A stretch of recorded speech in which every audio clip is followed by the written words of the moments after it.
Welcome, everybody, to another episode of Fins Nation. I am your host, Louis Sung, and today I'm joined by a very special guest, one of the co-hosts, the host of the Extra Yard on the 5 Reasons Sports Network, Mr. Alex Donno himself. My friend, how are you? Louis, I'm doing so well, man, and it's way overdue. I've been ducking you for way too long. I'm glad we could finally make this happen, and if not now, I don't know when, because we're just a couple weeks away from regular season football, and I can't wait for it. No, I know, man. It's been a long time since we talked, and I'm really glad we're getting this opportunity to do so. Because believe me, we've got a lot of stuff to talk about right now. I mean, we could spend time talking about what we've seen this preseason, all the encouraging signs of training camp. But I think we all know what we're going to spend the majority of this show talking about, and it's the breaking news of the day of the Jonathan Taylor stuff. I've already done my take on it. Ron Caniff came on the previous show and gave his take on it. So now we're going to get your take on it, because you actually are somebody who is very well tuned in with everything Dolphins. You've been doing this beat for a long time now. And so and you work with somebody who is a running back himself. So he probably has given you some interesting insights into everything. So with all that knowledge that you have in your brain hole, I want to go ahead and just pick your mind on what your thoughts are on this. But before we do that, just going to go ahead and mention that, as always, this show is brought to you by our good friends over at You Brake Wheel Fix. You Brake Wheel Fix is the complete automotive wheel solution. Ever parked too close to the sidewalk curb? You Brake Wheel Fix specializes in the repair of damaged wheels from bends, cracks, and curb rash. Or maybe your wheels are faded or peeling. You don't need to replace them, as You Brake Wheel Fix can refinish them to like new. Offering complete refinish options through powder coating, machining, and polishing, You Brake Wheel Fix is the answer to all of your wheel needs. And if you're just looking to give your ride a new look, You Brake Wheel Fix also offers many car customizing options, such as new custom wheels and tires from your favorite brands, performance upgrades, window tinting, and suspension modifications.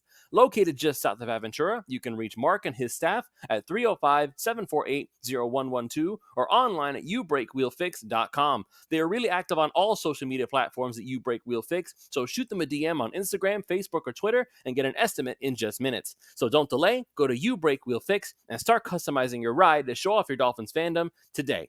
This show is also brought to you by PrizePicks.com. PrizePicks.com is a revolutionary fantasy platform where you can now pick up to 6 different players across professional sports leagues. Whether that's the NFL, the NBA, the MLB, one of each, it's up to you to decide. Just choose whether your chosen player will get more or less than their projected stat. They give you free squares, which, by the way, there is one live now. September 10th is when it goes live. Dak Prescott will be available to pick. All he has to do is throw for 1 yard, and that's a free square for you to win. And I think he will throw for 1 yard, even if I'm not the biggest Cowboys fan. My fiance is going to get mad at me for that one, but that's okay. They also give you special Taco Tuesday promos, Flex Friday specials where you can get your money back if you lose, or multiply the amount of money you can normally win. So with offers like that, it's hard to justify not signing up if you're any kind of a fantasy sports fan. So use that promo code 5, that's FIVE, and they will match up to $100 on your initial deposit when you sign up. Get the promo code 5, FIVE. Go to prizepicks.com, deposit your $100, and let PrizePicks give you $100 of their dollars for you to play with and get started winning today.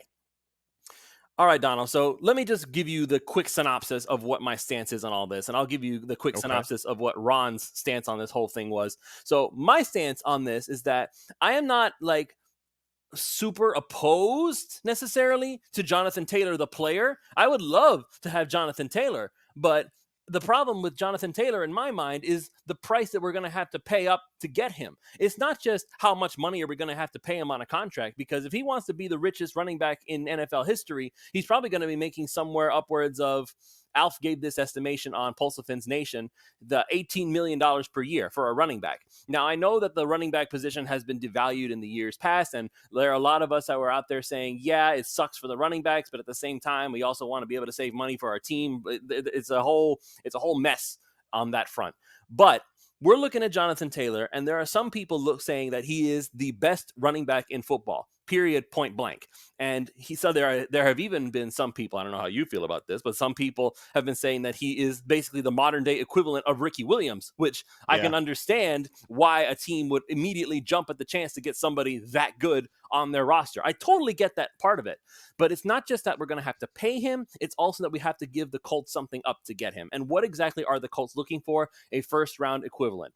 Now, granted, there are a lot of GMs out there who have come out anonymously, of course, saying that they would not give the Colts a first round equivalent. They're not giving the Colts a first rounder. They're not giving the Colts 2 second rounders. They're not wanting to do the whole Christian McCaffrey deal again, which was a second, a third, and a fourth, which even Ron admitted was too rich for his blood for Jonathan Taylor and what would be involved in getting him. If you look at Christian McCaffrey's contract, you'd be surprised how team friendly it actually is for the 49ers. That they can get out of that very, very easily. If you bring in Jonathan Taylor, you're not going to be able to get out of it that easy because he's going to want big time cash, even beyond running back standards. So my point with this whole time was I feel like the Dolphins have something going here where they can have a very long-term success story here. Christian Wilkins obviously is looking for his money. We obviously need to bring back Connor Williams. I think that once you find a good offensive lineman, if you're the Dolphins, you better keep him because the Dolphins have a terrible track record drafting offensive linemen.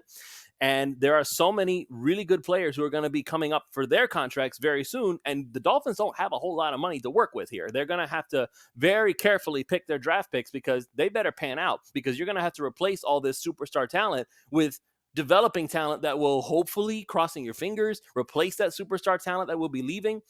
Ron's stance is that go win a Super Bowl now, worry about the consequences later. But yes, try to make it so that you're not going to hamstring yourself for the next 5 years, a la the Los Angeles Rams. So now I want to hear your thoughts on this whole thing because there's a lot of sides.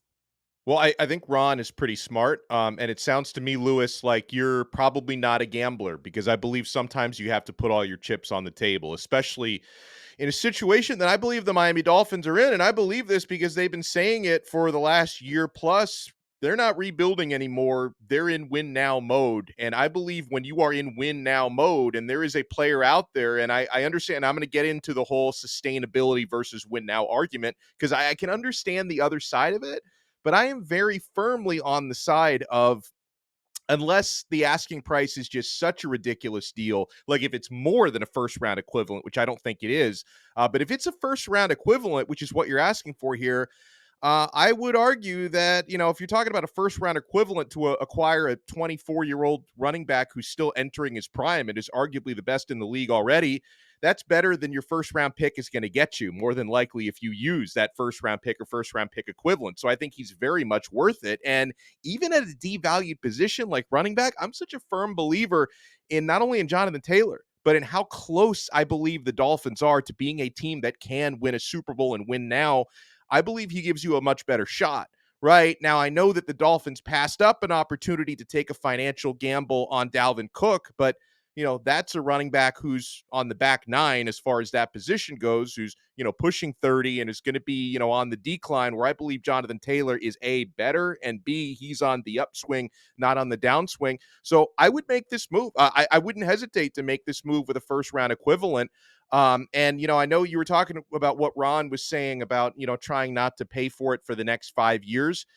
That's where the gamble comes in, okay? Because obviously, no matter which player you acquire and how much you pay for him, there is no cosmic guarantee that if we get Jonathan Taylor, the Dolphins are definitely winning one of the next two Super Bowls or both of the next two Super Bowls. I cannot guarantee you that. I can only guarantee you he gives you a better chance to win these upcoming Super Bowls. But if I could be in the Rams situation, I would take it over 20 plus years of mediocrity and a project that's still ascending, right? Like if I were a Rams fan, maybe some of them feel differently about it. Even if you have to pay the price on the back end, I wouldn't trade in a Super Bowl championship for anything.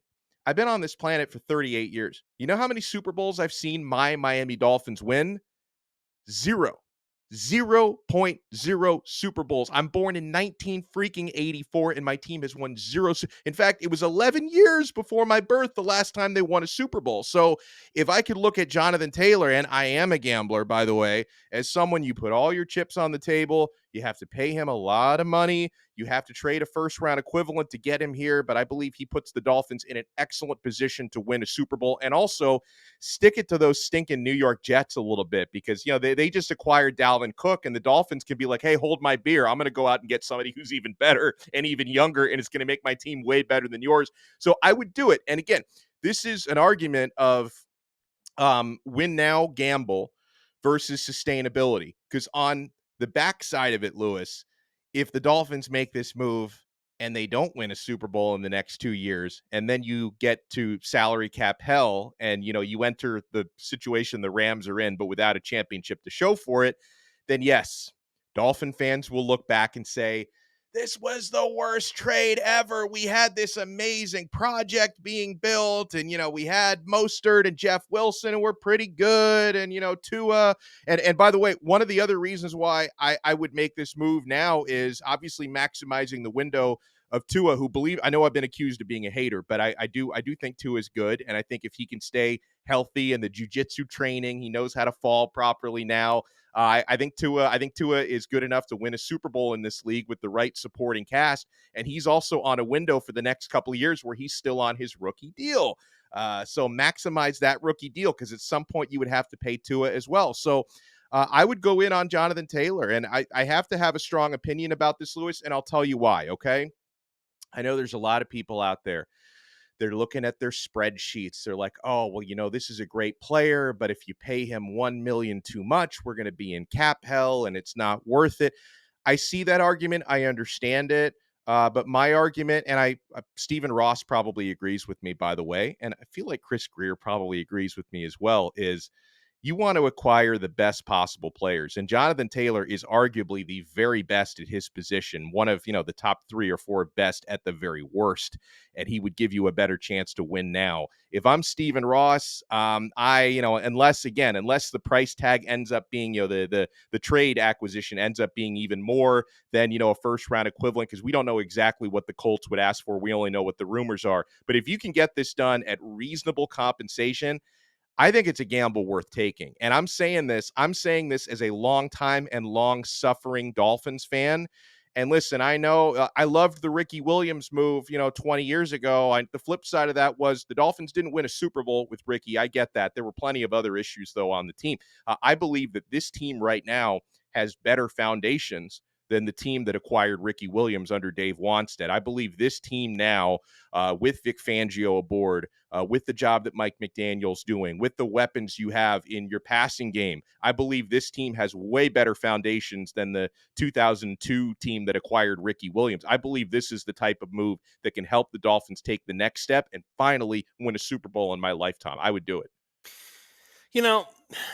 You and Ron both, man, like, your arguments are so valid. It's difficult for me to argue against them because, yeah, you're basically, you can't, the way that it's being presented, it's almost like sounding like I'm arguing against winning, because the way that Right. I'm arguing is like, no, I don't necessarily want to drop everything to go grab Jonathan Taylor, because as good as he is, I kind of want to win, not just this year, because I think the Dolphins are good enough to win this year. This is the way that I'm kind of looking at it. It's like when we were pursuing Dalvin Cook, and this is something that I noticed on Twitter as well. When we were pursuing Dalvin Cook, and this was when he was a free agent, there were no assets to give up, no draft picks to give up, no players that had to be dumped off as a result of the situation. It was just either you pay Dalvin Cook or you don't. And if you get him, then there's no strings attached. And if you lose him, oh well, moving on.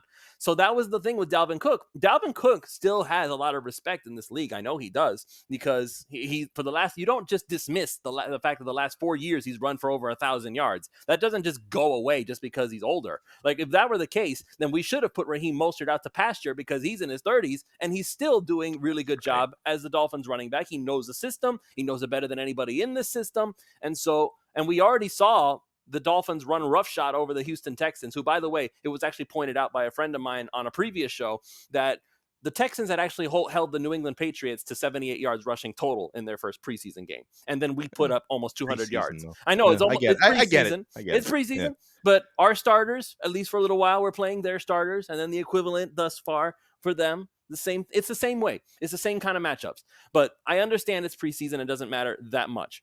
But with that said, now all of a sudden we were sitting there very comfortable with where we were and saying, oh, Dalvin Cook went to the Jets. That's fine. We can still win. We're still really good. Raheem Mostert's good. Then all of a sudden, Jonathan Taylor shows up as available. And the mood has shifted to the point where it's like, we're talking about Jonathan Taylor like If we don't get this guy somehow, we have failed this year before the year has even begun. That's kind of the Right. attitude that I'm getting here. It's like Jonathan Mm. Taylor is the make or break to the Dolphins winning the Super Bowl because it's an arms race in the AFC East. If people were not convinced that Dalvin Cook was the missing piece for the Dolphins, then acting like there's some kind of nuclear arms race in the AFC East that the Jets just won because they signed Dalvin Cook is not consistent with the actual attitude of where everybody was. No, it's a good point. I mean, I still, I don't know, maybe I'm just trying to downplay Dalvin Cook a little bit because he's a Jet now. But I still think that Jonathan Taylor is just he's more of a needle mover. He would also cost you more, as you mentioned. Not only would the contract cost more, but you would actually have to give compensation, which you didn't have to do for Dalvin Cook. But I think the juice is worth the squeeze on this one. And it's one of those things. And again, this is all on paper, right? But I still feel like today, on paper, I believe the Bills are still a little bit better than the Dolphins. I do think the Dolphins are still a little bit better than the Jets. I don't watch Get Up often enough to be also, the Jets are going to win Super Bowl. So, right now I handicap the Dolphins as probably a close second in the division. I don't think there's nearly as much separating the Dolphins and Jets as there was last year. I think the Jets have closed that gap a little bit, but I feel like this is the type of move that could maybe shift that balance of power. Now, to your point, because you made a good point, Lewis.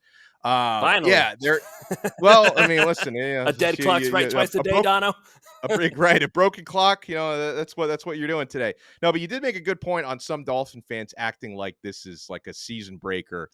Um, if for whatever reason the Dolphins don't make this move, I'm still going to sleep pretty well at night, and I'm going to go into the season pretty confident that that anything can happen. Right? I mean, the Dolphins competitively were pretty good against Buffalo last year. It's a stacked division and a stacked conference. Most of the better teams and the best quarterbacks are in the AFC, so it's not an easy conference to win regardless. So I'm not going to lose any sleep over it. With a guy like Dalvin Cook, I would have viewed a move like that as kind of the icing on the cake. I think with Jonathan Taylor, it's a little bit more than that. I think it's like, icing and sprinkles on top of the cake. I think it's a little bit extra. So but I will tell you this, Lewis, I'm a little bit surprised as to how far this narrative has gone. Because the other day, whether yesterday or Monday, whenever it was that we found out that, hey, I think it was Barry Jackson who first reported, at least that's the first person I saw reported that the Dolphins maybe have some interest here. I just kind of read that and said, well, I mean, why wouldn't they? Like, why any team? There's probably 31 teams that are at least, hey, poking around. What would this cost us and stuff? And I thought that's where it would end. Like, I honestly thought after not really making a lot of moves to acquire Dalvin Cook, I thought, hey, the Dolphins are satisfied. They don't want to disrupt their cap situation too much, and they're just going to let this one be. Now we And get the re-sign reports their that they've guys, though. And re-sign their right, guys, exactly. which Yeah, they you still got to have not resign done. your. Christian Wilkins Well, is not maybe I practicing don't because know. he's all grouchy. Maybe Christian Wilkins might look good in Indianapolis. Maybe you make him part of the Don't do that package. to me, Maybe. bro. Don't do that. That hurts. I can't. I don't The, want to the, get rid but of Christian but Wilkins is the heart doesn't and that solve two problems at the same no, time? it doesn't. No, it doesn't. Because I feel like Christian Wilkins is the heart and soul of this defense.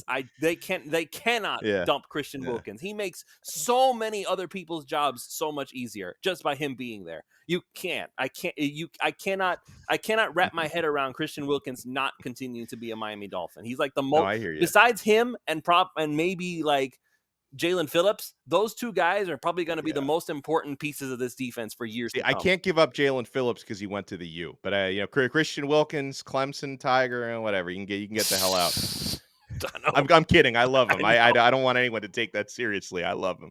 I'm just trying to solve some problems here. Well, didn't you tell me? I mean, what did Alfredo say? Didn't you tell me Alfredo and I'm not great with the mathematics, by the way. I think there's a reason why I'm in this profession and I'm not, running a CPA office somewhere, right? I'm not great with the math.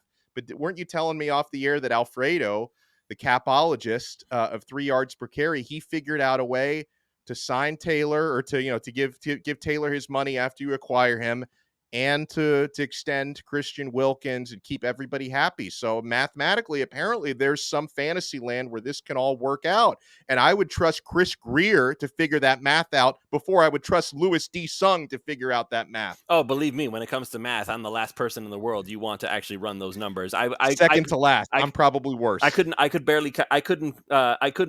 pass college algebra until I got a good professor. Dude, But when I'm leaving a tip at a restaurant, I have to use a calculator. Like I'm that bad. Like I can't do like 20%. Like I've got to take the no, yeah, they give calculator it out. to you. Oh yeah, 20% tip. 20% tip. She barely refilled my water. It's like, Yeah, that's true. They do make it easier because they usually write it on the receipt these days. I appreciate, but sometimes, but the thing is, not only am I bad at math, I'm also cheap. So I like to figure out if their math is correct because sometimes I feel like they may put the wrong number on the receipt because they're trying to fool me. So I double check it with the calculator. fair enough. But yes, for those who are listening, if you haven't checked out the latest episode of Pulse of Fins Nation, Alfredo Arteaga did basically break down how some of this math can work. But keep in mind, again, this is my main point with the whole thing, and I understand that we're on two different sides of this argument. Alf was breaking it down in a very short-term way. He basically said, yeah, in 2025, you're going to have to make some big-time sacrifices, which is kind of my problem. Yeah, you might win in 2023. You probably have a still really good shot at 2024, but you have to understand that in 2025, when the piper comes a knocking, you're going to have to pay him. So how do you fix that? So here's some of the solutions that may be the case. You sign Jonathan Taylor, you give him his money, and you make it so that you have an out in year 3, and maybe you cut him because hopefully Devon A-Chain has developed. If he Yeah. hasn't, then oops, okay, missed on that one. But again, that's fingers crossed on Chris Greer making a good move there.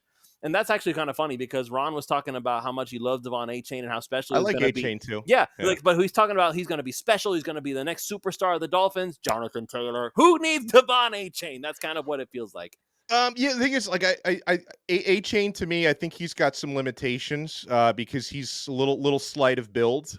So it's just one of those things where, like, I think right now the Dolphins have a good committee of running backs, but they don't have somebody like Jonathan Taylor. No, they That's don't. why, I granted, I give you that. They don't have anybody like a Jonathan Taylor. They definitely don't. But that's just it. Very few teams have somebody like a Jonathan Taylor. Right, My other right. argument, and I don't know how you feel about this one, and maybe we'll be close to wrapping up after this, but the way that I'm looking at it also is that the true or false, basically Jonathan Taylor was the entire Colts offense for the past 2-3 years. Like he Yeah, was the true. offense for the Colts. Okay. So that means he's getting like 20 carries a game and maybe more touches catching the football. All right. Great.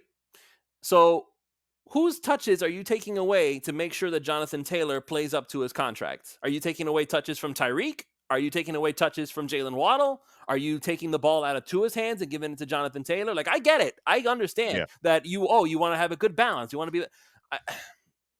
It's hard for me to. If you're gonna pay this guy, it should, especially with the kind of money that he's gonna be getting. Like I look at somebody like Derrick Henry.